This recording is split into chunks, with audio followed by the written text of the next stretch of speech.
Caitlin and Vi are sound asleep on your comfy mattress. Well, that is until you feel and hear something stir beside you.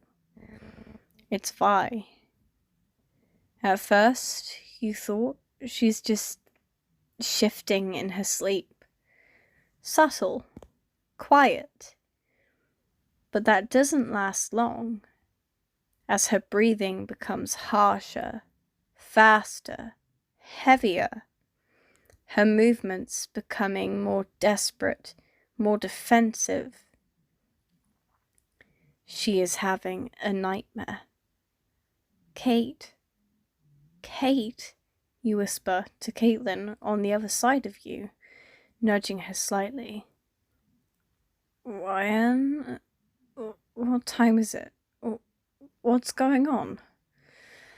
She says, wiping her eyes. It's Vi. I think she's having a nightmare, you say quietly.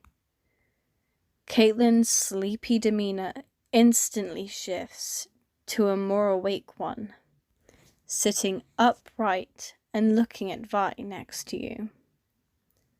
She pushes the covers aside and kneels beside Vi on the other side of the bed, resting a hand on her arm. Violet, love, Caitlin says, trying to wake her up from her panicked state. It doesn't work.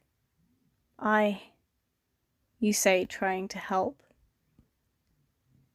And she jolts up, her hands coming up to her face. Vi, it's us.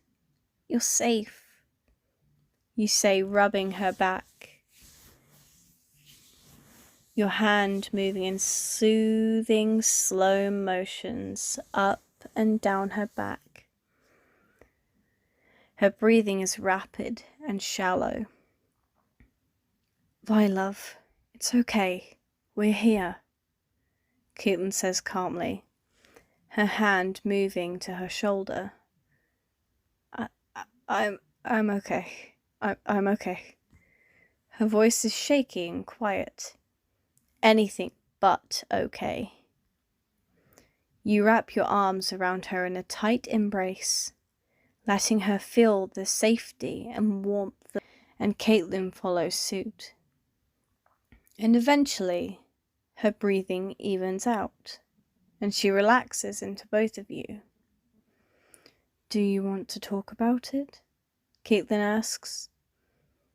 Not really, she answers. Is there anything we can do to help you? You add. This is good, she says quietly, and you hold her tighter as she rests her head on your shoulder. Move over a little, Caitlin says to the both of you, and you both comply as she moves closer, now properly sat on the bed with the both of you. You all sit there for a little while in quiet, just holding her, supporting her, letting her come back to reality before she speaks. I want to talk about it. You look up to her. Okay, what's going on in that head of yours? You say softly. Remember when I told you what happened when I was 15? She began. Yes, we do, Caitlin answered.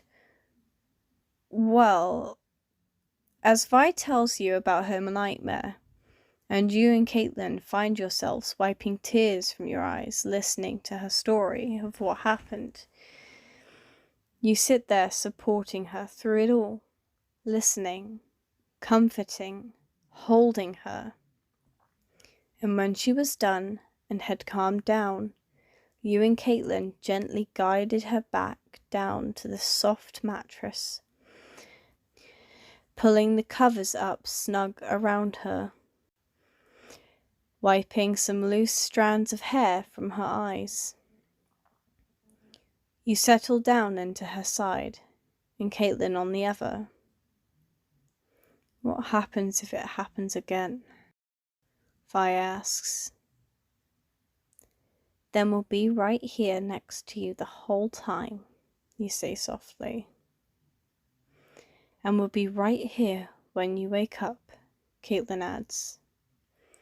You grab her hand, interlocking your fingers together, gently tracing your thumb over her knuckles in slow, soothing motions. And after a few minutes, Vi's exhaustion finally catches up to her, her eyes growing heavy and eventually closing, her breathing now slow and steady once again. And neither you or Caitlin fall asleep yourselves until you were positive that Vi had fallen asleep first. Your hand still holding hers. You eventually close your eyes as well, falling into a deep sleep as your breathing somehow in sync with both Vi and Caitlin's. The night goes on, and Vi didn't wake up again. In fact, she slept in most of the morning. But you and Caitlin kept your promise, not leaving her side for 1 second.